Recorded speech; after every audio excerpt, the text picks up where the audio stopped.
और एक गांव में झूरी नाम का एक किसान रहता था। उसके दो बैल थे, हीरा और मोती। दोनों ही बैल हट्टे-कट्टे व बलशाली थे। झूरी को उन दोनों से बहुत लगाव था।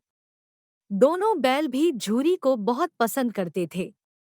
हीरा और मोती का आपस में इतना लगाव था कि यदि कभी एक खाना न खाए तो दूसरा भी घास को मुंह तक नहीं लगाता था। एक दिन की बात है, झूरी की पत्नी का भाई गया दोनों बैलों को अपने साथ ले गया। दोनों बैल इस बात से हैरान थे कि उन्हें गया के हवाले क्यों किया गया है।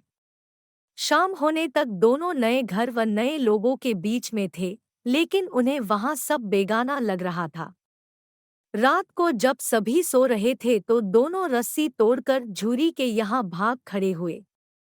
सुबह सवेरे ही जब झूरी ने उन्हें अपने यहाँ देखा तो दौड़कर गले से लगा लिया। ये सब देखकर झूरी की पत्नी बिल्कुल खुश नहीं थी। उसने दोनों को खूब खरी खोटी सुनाई और यह निश्चय किया कि दोनों को खाने में केवल सूखा भूसा ही मिलेगा। अगले दिन गया फिर आकर दोनों बैलों को अपने साथ ले गया। गया पिछले कल की घटना से बेहद क्रोधित था, इसलिए उसने वहां भी दोनों को खाने के लिए सूखा भूसा ही दिया।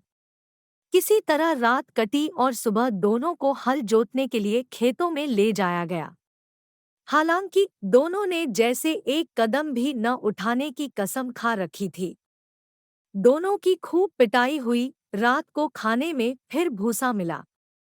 दोनों निराश खड़े थे कि तभी वहां एक छोटी सी लड़की आई और दोनों को एक एक रोटी खिलाकर चली गई।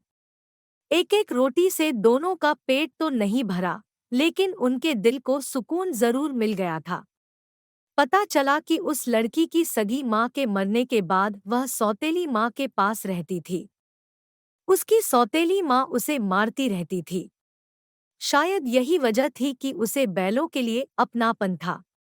दोनों उस छोटी लड़की के बारे में सोचकर चुपचाप अपना समय बिताने लगे। एक रात दोनों ने सलाह करी कि वे दोनों गले में बंधी रस्सी को चबा-चबा कर तोड़ देंगे और वहां से भाग जाएंगे। उसी रात जब वे रस्सी को तोड़ने की कोशिश कर रहे थे तो वही छोटी लड़की वहां आई और उसने दोनों को रस्सी से आजाद कर दिया। दोनों ने छोटी लड़की से विदा ली और दौड़ने लगे। इतने में गया को इसकी खबर लगी और वह अपने आदमियों के साथ उन दोनों के पीछे दौड़ पड़ा। हीरा और मोती इतना तेज भागे कि उन्हें अपने घर का रास्ता भी याद न रहा। वे रास्ता भटक गए थे। दोनों को भागते भागते भूख भी लग पड़ी थी। रास्ते में मटर का एक खेत था। दोनों ने वहां जाकर जमकर मटर खाए। अभी दोनों खेत में चर ही रहे थे कि वहां एक सांड आ धमका। दोनों ने हिम्मत दिखाकर उसे वहां से खदेड़ दिया। इतने में मटर के खेत के सेवक हाथों में डंडा लिए आ पहुंचे। हीरा के पास भागने का मौका था, लेकिन जब उसने देखा कि सेवकों ने मोती को पकड़ लिया है तो वह लौट गया। दोनों बैलों को पकड़कर मवेशी खाने में बंद कर दिया गया। उस मवेशी खाने में बहुत से जानवर कैद थे। वहां कई बकरियां, घोड़े, भैंसे, गधे बंधे थे, लेकिन किसी को भी खाने को कुछ नहीं दिया जाता था। इस वजह से सभी जानवर कमजोरी के कारण जमीन पर बेजान पड़े हुए थे। जब पूरा दिन बीत जाने पर भी खाने को कुछ न मिला तो हीरा के सब्र का बांध टूट गया। उसने बाड़े की कच्ची दीवार पर जोर से अपने सींग गड़ा दिए। इससे मिट्टी का एक टुकड़ा निकल आया। यह देखकर हीरा को हिम्मत मिली और वह दौड़ दौड़कर अपने सींगों से दीवार की मिट्टी गिराने लगा। तभी मवेशी खाने का चौकीदार हाथ में लालटेन लिए जानवरों की हाजिरी लगाने आ पहुंचा। हीरा की करतूत देखकर उसने उसकी डंडे से पिटाई शुरू कर दी और उसे मोटी रस्सी से बांधकर वहां से चला गया। हीरा ने मोती से कहा, आज अगर यह दीवार गिर जाती तो यहाँ बंधे हुए कितने ही जानवर आजाद हो पाते। यदि ये थोड़े दिन और यहाँ रुके तो कमजोरी से इनका मरना निश्चित है। यह सुनकर मोती बोला, अगर ऐसी बात है तो मैं भी जोर लगाता हूँ। ऐसा कहते ही मोती ने दीवार में उसी जगह वार किया और लगभग 2 घंटों की कड़ी मेहनत से दीवार को तोड़कर गिरा दिया।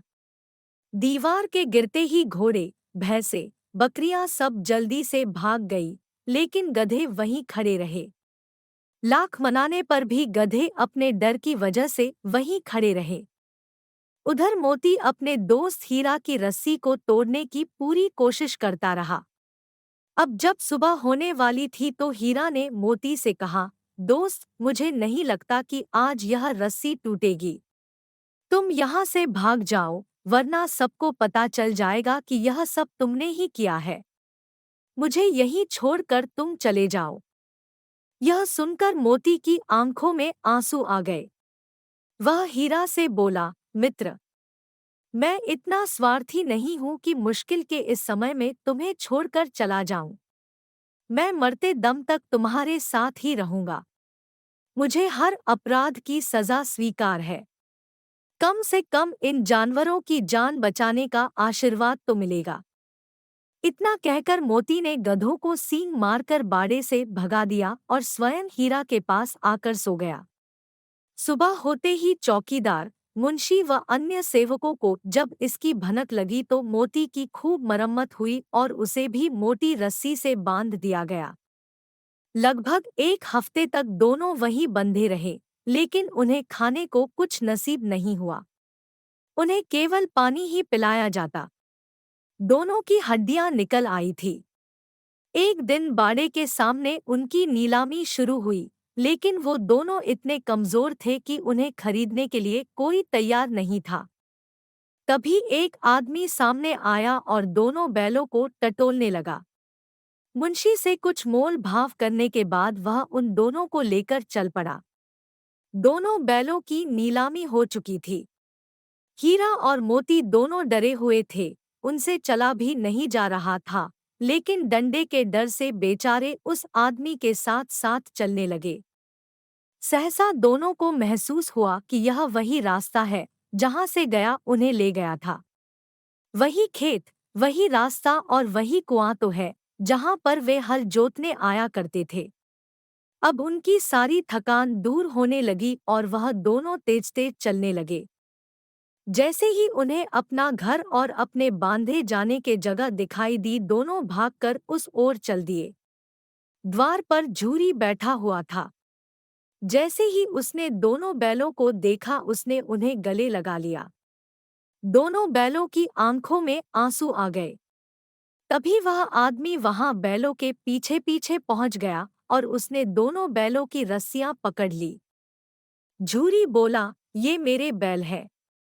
आदमी ने कहा, मैंने इन्हें मवेशी खाने की नीलामी से खरीदा है। झूरी तपाक से बोला, मेरे बैलों को बेचने का हक किसी को नहीं है। अगर मैं इन्हें बेचूंगा तभी ये बिकेंगे। आदमी ने जवाब दिया, मैं थाने में जाकर रपट दर्ज करवाता हूँ। झूरी बोला, ये मेरे बैल हैं। इसका सबसे बड़ा सबूत यह है कि यह मेरे द्वार में खड़े हैं। फिर उस आदमी ने आव देखा न ताव और बैलों को अपनी ओर खींचने लगा। तब दोनों बैलों ने भी उसे अपने सींगों से खदेड़ दिया और गांव से दूर भगा दिया। इतनी देर में दोनों बैलों के लिए भूसा, दाना और चारा भर दिया गया। हीरा और मोती दोनों मिलकर चारा खाने लगे। झूरी साथ में खड़ा उन्हें सहला रहा था। तभी झूरी की पत्नी भी अंदर से आई और उसने दोनों बैलों के माथे चूम लिए और खूब प्यार दिया।